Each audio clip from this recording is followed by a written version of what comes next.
Hola brujitos, ¿qué tal? Bueno, bienvenidos una vez más a Humor Pagano, el único canal de paganismo con un toque de humor, y hoy vamos a seguir respondiendo vuestras dudas sobre el paganismo egipcio y quemetismo.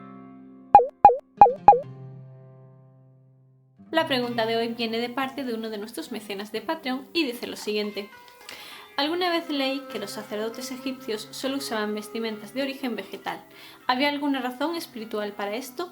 Esto lo consulto teniendo en mente que así como pasaba en los baños antes de entrar al templo, no había una razón espiritual para la práctica. Por si no sabéis esto de los baños, voy a empezar explicándolo. En el antiguo Egipto era necesario que los sacerdotes, antes de entrar al templo para realizar sus tareas diarias, se sumergiesen en un tanque de ebullición o en un lago que hubiese junto al templo, según cómo estuviese este organizado, para así poder limpiarse. Y al contrario de lo que alguno podéis tener en mente, no, esto de prohibir la entrada directo al recinto de los dioses sin haber pasado por el agua no es por una purificación del cuerpo místico del Ka y las energías ni nada así.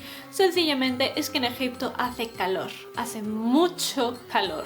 Y cuando hay calor se suda. Y lo último que se quería era tener que pasar largas horas en un lugar poco ventilado con personas que no se habían dado antes una buena limpieza. Porque no. Medio litro de perfume no soluciona esto. Es más, puede que hasta lo empeore según cómo de sensible sea vuestra nariz. En cuanto a la vestimenta de los sacerdotes, llevaban, como la mayor parte de la población egipcia, vestimentas de lino y sandalias de cáñamo. No obstante, había una pieza en especial y en particular con la que los encontramos representados en muchos murales. Esto se trata, como no, de una piel de guepardo, la cual podían lucir ocasionalmente o de manera diaria, a depender del tipo de sacerdote, como de presumido fuera del templo, para diferenciarse del pueblo laico.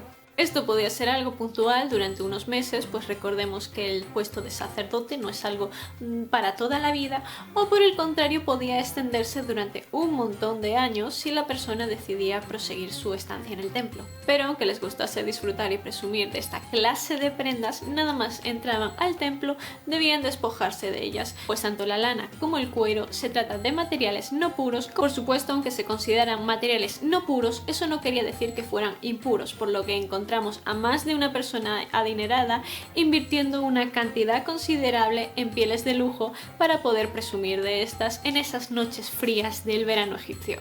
Y es precisamente debido a esto que hoy en día en el paganismo egipcio, a la hora de realizar algún ritual o invocación, algo que se tenga previsto con tiempo, que no se trate de una llamada de auxilio en algún momento puntual, sino cuando ya estás preparado, que montas tu altar y vas a hacer algo importante, se opte por no utilizar ni cuero, ni lana, ni seda. ¿Ya había seda en Egipto?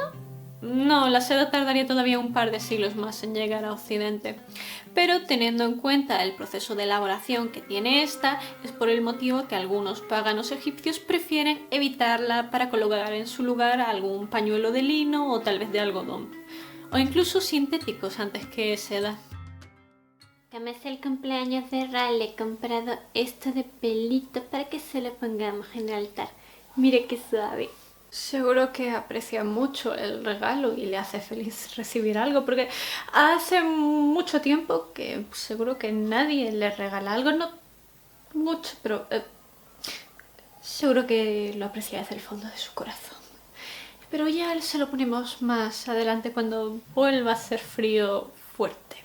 Que por cierto, he comprado una cosita también para tu altar de hadas. Como decías que les gustaban las cositas brillantes, he encontrado esta telita y he dicho, oye, voy a comprarlo para ponerlo en el altar de haditas de Arwen. Sí, es muy brillante. Tendría que decirle que si pone eso en el altar de las hadas se van a enfadar. Aunque también podría callármelo, dejar que las secuestren y así poder jugar y ver la tele durante todo el fin de semana. Ya luego el lunes la rescato. Aunque tanto el cuero como la lana se traten de sustancias no puras cuya entrada no estaba permitida en los templos, encontramos algunas excepciones interesantes en el reino animal. Por ejemplo, la cera de abeja, la cual se utilizaba para hacer unos pliegues perfectos sobre los vestidos de lino y los shendings, los cuales por supuesto sí se permitían introducir en el altar. Además, la abeja se trata de un elemento sagrado en la cultura faraónica. No hay más que ver que uno de los títulos que recibe el faraón se trata de Nissut Viti, que vendría a significar el junco y la abeja. Por tanto, podemos asegurar que la introducción de cera de abeja en nuestros vestidos no supone ningún problema para los dioses egipcios. Pero ya he preguntado por la seda, no por la abeja. ¡Mierda!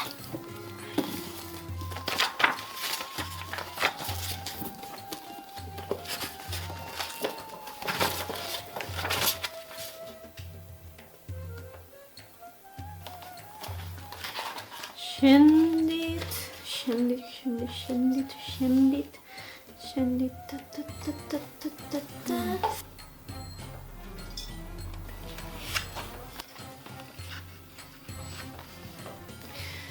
Vale, acabemos ya con esto. Las plumas. Las plumas eran utilizadas tanto para hacer tocados como para hacer abanicos. En esto primero hay que hacer especial hincapié en las coronas, tanto en la de Enu usada por el propio rey como en la Shuti usada por las mujeres de la casa real y las divinas adoratrices de Amón, las cuales, como podéis imaginar, llevaban plumas de verdad.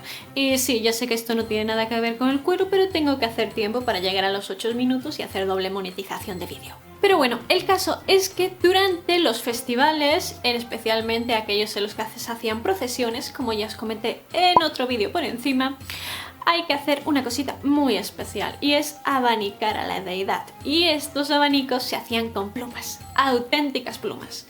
Por tanto, aquí sí podemos decir que la pluma es un elemento que se permitía introducir en los templos egipcios. Respecto a la seda, encontramos un vacío legal histórico bastante interesante en el que, por tanto, este deberá ser rellenado con la opinión personal de si un pagano egipcio quiere introducir seda porque la ve un material suave, agradable al tacto, bonito y siente que a las deidades con las que trabaja no le molesta, o si por el contrario siente un rechazo a la hora de colocar esto en el altar y por tanto decida dejarla de lado. En cuanto a la seda, como podéis ver, hay un vacío histórico interesante, pero me apetecía traeros estos dos ejemplos de sustancias animales que sí podían introducirse en los templos como parte del vestuario para que veáis que los dioses egipcios no son veganos ni nada así. Dicho esto, ahora os lanzo la gran pregunta. ¿Creéis que de haber sido conocida en Egipto, la seda se hubiese considerado un material puro o uno no puro? Y por cierto, este sábado estaré haciendo un directo en el que daré mi opinión sobre diversos vídeos y artículos, por lo que si tenéis alguno interesante que queréis que vea, dejádmelo en la caja de los comentarios y este sábado pues hacemos una video reacción todos juntos. Bueno, vamos a empezar con la lectura del artículo y me estoy temiendo lo peor. A ver. Olvídate de los sombreros